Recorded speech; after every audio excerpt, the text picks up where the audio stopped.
O quarto episódio de Batman Cruzado Encapuzado talvez seja a análise mais curta até agora e por isso eu resolvi colocar mais de um episódio nesse vídeo e por um bom motivo. Esse episódio 4 foi até agora o mais consistente em termos de qualidade, conseguindo manter a atmosfera que o visual da série transmite, respeitando de praticamente todas as formas como o universo do Batman funciona e entregando uma narrativa que eu falo com tranquilidade que pareceu transportada direto de um quadrinho. Então já deixa aquele like brabo pra fortalecer e vamos pro que interessa. Mais um episódio que mantém o funcionamento básico da série, onde todos os problemas que surgem já são resolvidos ao longo dos 20 e tantos minutos de duração, mas trazendo ali dessa vez um pequeno detalhe do episódio anterior, que são as fotos tiradas pelo O'Brien depois que o Batman conseguiu montar uma armadilha pra prender a Mulher Gato. E acho que essa é uma das minhas poucas críticas a esse episódio, que é o fato de que todo o problema dele aconteceu porque o Batman foi burro. O próprio O'Brien tinha se oferecido para se livrar das fotos onde ele luta contra os policiais no museu e o Batman simplesmente mandou um "faz o que você quiser".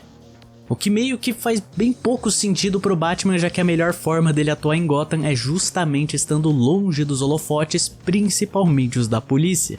Em outras animações como The Batman de 2004, essa caça da polícia ao Batman acontece de uma forma muito mais orgânica, eles próprios têm a iniciativa de fazer isso sem precisar necessariamente de um motivo tão forte. Eles próprios querem resolver esse problema do vigilante mascarado fazendo justiça com as próprias mãos em Gotham City, mas aqui o motivo disso foi puramente a burrice do Batman. E o pior de tudo é que tinha um jeito muito fácil de se consertar isso, que era simplesmente fazendo com que o O'Brien escondesse que havia tirado as fotos do confronto dele contra os policiais. Toda essa perseguição ao Batman motiva a polícia então a montar armadilhas com crimes falsos pela cidade para tentar atraí-lo, mas ele tira todos de letra. E é com a ajuda da doutora Harleen Quinzel, que traça um perfil psicológico dele, que eles têm a ideia de usar um criminoso mascarado para gerar um problema digno do Batman de resolver. Só que os únicos que na verdade pensam isso, têm essa ideia, são o Flash e o Bullock, que tiram o Vagalume, que por algum motivo se chama de Mariposa, e isso não faz o menor sentido porque o Mariposa Assassina é outro vilão, e não tem nada a ver com o Vagalume. Se eu não me engano, eles nunca nem se confundiram entre si, ou talvez não tenham nem se encontrado. Enfim, Flash e o Bullock então montam uma ceninha pra fazer com que o vilão se liberte, tira ali do porta-malas do carro todo o seu equipamento que eles tinham levado junto, e aí tem uma cena muito legal que é mostrando a perspectiva do Vagalume diante da loucura e obsessão dele pelo fogo, onde ele enxerga um mundo em chamas e vê isso como a única forma de libertar esse mundo através da verdade que o fogo traz. Eu achei bem da hora essa ideia porque me lembrou aquele trailer do Team Fortress 2 do Pyro, que ele vai tacando fogo em tudo, mas ele tá enxergando só um mundo colorido. Só que o Vagalume não, ele tá vendo fogo e ele gosta do fogo. E isso faz ele iniciar um incêndio no prédio de uma parte da cidade onde o Gordon costumava patrulhar. Gordon que inclusive tá com a corda no pescoço porque o prefeito quer que ele capture o Batman de todas as formas possíveis a todo custo, quer que faça milagre pra colocar o Batman atrás das grades, e o Batman faz geral da polícia de besta, de um jeito tão fácil que ele até entra na sala de reuniões da polícia pra ver o que eles estão planejando e o Gordon não consegue fazer nada pra evitar. Mas o legal é que no fim das contas os dois têm que trabalhar juntos para salvar algumas crianças que ficaram presas ali dentro do prédio, e com toda certeza isso é aquele momento que acende a lampadinha da dúvida nas ideias do Gordon sobre a índole do Batman. Enquanto isso, o Flash e o Bullock passam o Vagalume, que já tinha gasto todo o combustível do traje, e isso acaba fazendo deles heróis quando saem nos jornais no dia seguinte, o que mostra a forma cruel e corrupta de como Gotham City gosta de favorecer gente errada. E eu quase me esqueci de falar de um outro momento de burrice do Batman, que é justamente do meio ali do incêndio, quando ele tá tentando capturar o Vagalume. Ele simplesmente aparece atrás do cara, que tá totalmente compenetrado na própria loucura, e em vez de simplesmente derrubar ele, como qualquer um faria em qualquer jogo da franquia Arkham, ele simplesmente grita e avisa pro Vagalume que tá atrás dele. Chega! Eu fiquei desconcertado com essa cena. Mas menos mal que até onde eu vi não teve nenhuma lacrada nesse episódio, ou pelo menos não de maneira escrachada e escrota. E foi legal que até introduziram um outro personagem que por milagre é um ruivo que continuou ruivo, que é o Jim Corrigan. Que ele começa a vida como policial também nos quadrinhos, mas depois de alguns eventos ele é transformado na personificação da justiça divina, o espírito da vingança, o Espectro, que é um dos seres mais poderosos da DC. Ótimo episódio, teve mais acertos do que erros, foi bem consistente em termos de qualidade, terminou com um saldo positivo, então pra mim foi o melhor até agora da série inteira. Então bora ver se o episódio 5 também conseguiu essa proeza. E por mais de um motivo, esse episódio 5 foi o episódio mais patético da série até agora.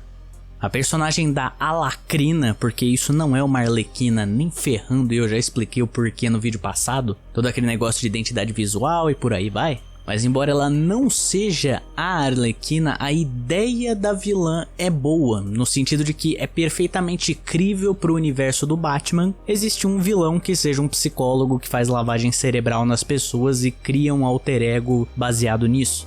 Mas essa coisa que fizeram aqui é simplesmente péssima.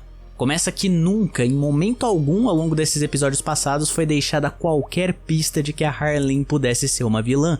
A gente literalmente só sabe que ela vai se tornar uma vilã porque essa figurante de luxo finge ser uma outra personagem que a gente já conhece, que é a verdadeira Arlequina.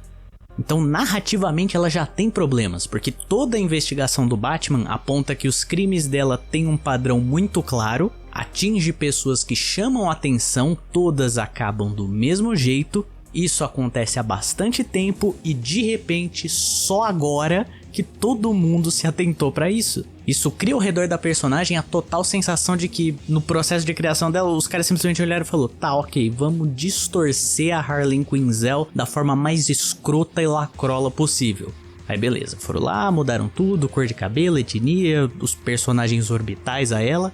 E de repente, quando a bagunça já estava feita, alguém se lembrou que ela precisa se tornar a Arlequina em algum momento, porque esse é o mote da personagem.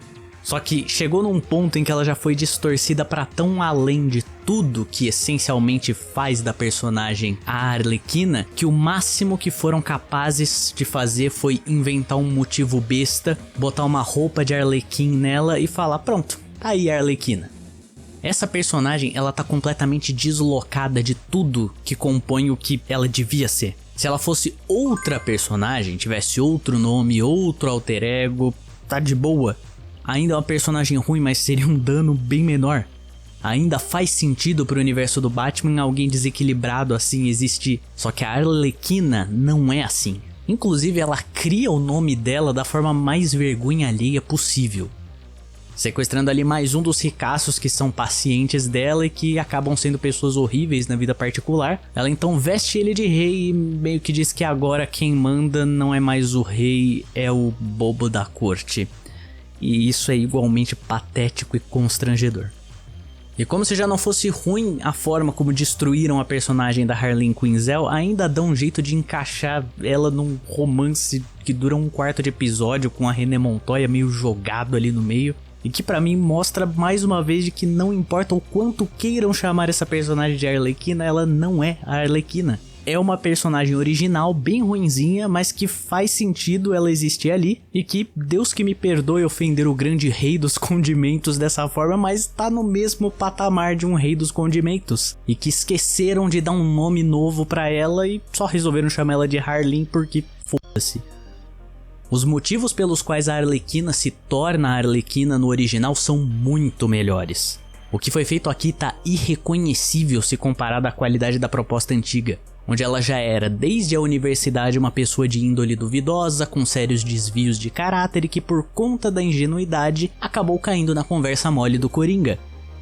Que sendo ele o príncipe palhaço do crime de Gotham, para reforçar essa conexão entre os dois e deixar ela ainda mais caidinha nas manipulações dele, faz um trocadilho com o nome dela, dizendo que Harleen Quinzel é um nome muito bonito porque lembra pra ele um outro personagem da comédia que é o Arlequim, Harley Quinn.